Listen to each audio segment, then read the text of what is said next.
Hi, I'm Tim. Welcome to Watchbox, and thanks for logging on. If you love this watch, email me, tmosso@thewatchbox.com. It's in the description below. Your purchase and pricing email question line for buying this or any watch you see on any Watchbox platform. Reach out to me directly, tmosso@thewatchbox.com. Today, we're discussing a watch that's made in Britain and was launched in 2018, 1 year after the debut of its model line. From the Bremont AIRCO collection, this is the Mach-3. The timepiece, again launched in 2018, represents a stripped-down elemental and more wearable chronometer from Bremont of London. Now, the timepiece is basic and named after one of the earliest aviation suppliers to the British Ministry of Defence from the early 20th century, AIRCO being the abbreviation of that company's name. The model itself is 40 millimeters in diameter by 12.1 millimeters thick, which is nice because they claim 12.5. It's always nice when a watch is thinner than claimed. 12.1 is the number. 48.8 millimeters from lug to lug, and then there's a 20 millimeter spacing between the lugs, which is a fairly universal size, so you'll have many strap replacement options. On my wrist, which is 16 centimeters in circumference, you can see this down the barrel shot reveals plenty of clearance on each side. I could recommend this watch for a wrist as small as 13.5 centimeters circumference. Over the top, it looks like it's closer to the edge of my wrist than it is. It's really nicely centered, and you can see that the cuff shot reveals that this watch is thin enough to slide underneath a lot of tight dress sleeves, so consider it a formal option if you are wearing formal attire. Taking a quick look at the hardware and the software, Bremont, like Breitling, certainly doesn't short you the leather.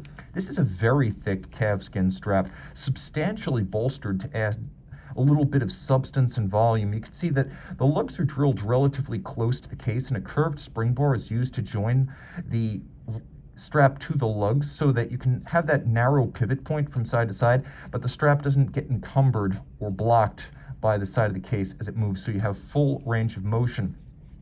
The blue strap, which is a lovely sort of, I would call it cobalt blue, is semi-gloss with a contrasting stitch showing a little bit of calculated aging. On the underside, you can see that this is a brand new Bremont factory strap, and then you can see that the watch has a handsome satinated and polished Bremont pin buckle. Nice and thoughtfully detailed. As you can see, there's a little bit of an elevated bridge. This is sometimes used by those who are paying attention in the design realm to allow the strap to sit more inside the buckle than underneath, and it actually thins the watch out when it is strapped down on the wrist. Now, this is the classic Bremont triptych case design, as they like to call it. There's a DLC-coated mid-case, and the mid-case, as you can see, is distinctly broken out from the actual lugs. So the canister for the dial and the movement is that mid-case structure, and then you have these sort of teardrop profile lugs that droop down rather dramatically to help curve around a smaller wrist. That's one of the reasons the watch fits so well. As you can see, the steel is alternately satinated and polished, and I like the expanding bevel that wraps around the tip of the lug. You can also see that the timepiece is mostly in satin finish, which is in good taste as it mutes the glare of light against the watch and creates an upscale impression. Simple propeller spinner in the crown. I should note the crown is not a screw down, but the watch is 100 meters water resistant. The chapter ring, as well as the dial, are a lovely matte blue that nicely matches the strap, and you can see leaf-style hands loomed with applique rather than printed indices. There's a handsome railroad-style track outboard for reading the seconds and the minutes, and if you look closely, you can actually see there are small polished indices applied outboard of each hour on that chapter ring, which is outstanding attention to detail and upscale. Simple red triangle index up at 12 o'clock with a double index, and then we have a white on black date disc. The watch does feature a quick set for the date and a hacking or stop seconds function for the second hand.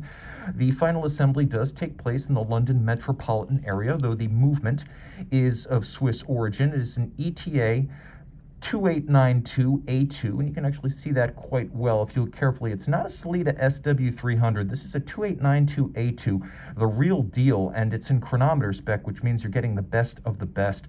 Automatic winding with bidirectional action. It has a 42-hour power reserved as the quick set and the stop seconds. It's adjusted in 5 positions, COSC certified, and pivots on 21 joules. All of this, again, 100 meters water resistant. It is a phenomenal value proposition and a do-it-all watch. It's your formal watch, it's your sports watch, it's your daily driver, it could be your first watch. A wonderful choice from a company that's outside the norm in the watch industry and independent building watches out of Britain. Reach out to tmosso@thewatchbox.com for purchase and pricing details. And we're back with the Bremont AIRCO Mach-3. You can see that the hands and the indices have been cleverly decorated with different colors of luminova to make for easier reading.